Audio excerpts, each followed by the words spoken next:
பானா hills ஒரு முக்கியமான spot. பார்த்தே ஆக வேண்டிய ஒரு ஸ்பாட். நீங்க வியட்நாம் போறீங்கன்னா, ஆனா இந்த 2, 3 மிஸ்டேக் மட்டும் நீங்க கண்டிப்பா பண்ணிராதீங்க. அதுல ஃபர்ஸ்ட் மிஸ்டேக் வெதர் செக் பண்ணிக்கோங்க. வெதர் செக் பண்ணாம வின்டர் சீசன் இந்த மாதிரி ஃபாக் மிஸ்ட்லாம் நிறைய இருக்க சீசன்ல நீங்க போனீங்கன்னா நிறைய வியூஸை மிஸ் பண்ணிடுவீங்க.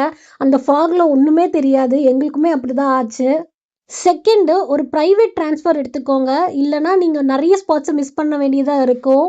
டனாங்லேருந்து இந்த பானா ஹில்ஸ் மோஸ்ட்லி ஒரு 45 மினிட்ஸ் to 1 hour தாங்க வரும். ஸோ ப்ரைவேட் ட்ரான்ஸ்ஃபர் எடுத்துக்கிட்டிங்க அப்படின்னா காலையில் நேரமாக போயிட்டு ஈவினிங் கூட நீங்கள் எல்லாத்தையும் மெதுவாக பார்த்துட்டு கூட வரலாம். இதே நீங்கள் ஒரு பேக்கேஜில் எஸ்ஐசி டூரில் மூலமாக போகிறீங்க அப்படின்னா ஒவ்வொரு இடத்துலையும் ஒவ்வொருத்தங்கள பிக்கப் பண்ணிவிட்டு ஒரு 10:30க்கா போகிட்டு 3:30க்குலாம் ரிட்டர்ன் ஆயிடணும். 4:30க்கு கேபிள் காரில் கீழே இறங்கணும்னு சொல்லுவாங்க.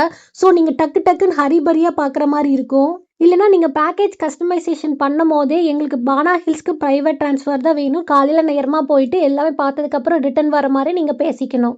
உண்மையிலே இந்த பானா ஹில்ஸ் நான் 100% ஒர்த்துன்னு தான் சொல்லுவேன். எல்லாமே இருந்தது. ஃப்ரெஞ்ச் வில்லேஜ்லேருந்து ஃபேண்டசி பார்க்லேருந்து இந்த பானா ஹில்ஸோட டாப்பில் போயிட்டு இந்த ஃபாகுக்கும் அந்த மேலே இருக்க வியூக்கும் ஹெவன் ஆன் எர்த் மாதிரி உண்மையிலே இருந்துச்சுங்க. நீங்களே அந்த வியூ பாருங்கள். இந்த வீடியோவை நீங்கள் ஃபுல்லாக பார்த்துருந்தீங்கன்னா கண்டிப்பாக கமெண்ட் செக்ஷனில் சொல்லுங்கள் இந்த பர்டிகுலரான ஸ்பாட் எப்படி இருந்துச்சு இந்த ஃபாக் அண்ட் மிஸ்ட்லன்னு.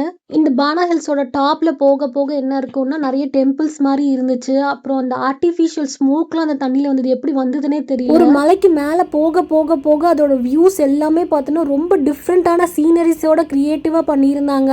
என்னடா மலை மேலே இப்படி பண்ணியிருக்கீங்கன்ற மாதிரி ஆச்சரியமாக இருந்துச்சு. மேலே டெம்பிள்ஸ் இருந்துச்சு. அது மட்டும் இல்லாமல் என்னடா ஒரு டெம்பிள் மேலே போகும்போது சவுண்டு கேட்குதுன்னு சொல்லிட்டு மேலே ஒரு படிக்கட்டில் ஏறி போனோன்னா அங்கே பெல் வச்சுருக்காங்க. கரெக்டாக அந்த 1 minute ஒன்ஸ் அந்த பெல் அடிக்குது. நீங்களே பாருங்கள், இந்த வீடியோவில் நான் காமிச்சிருப்பேன்.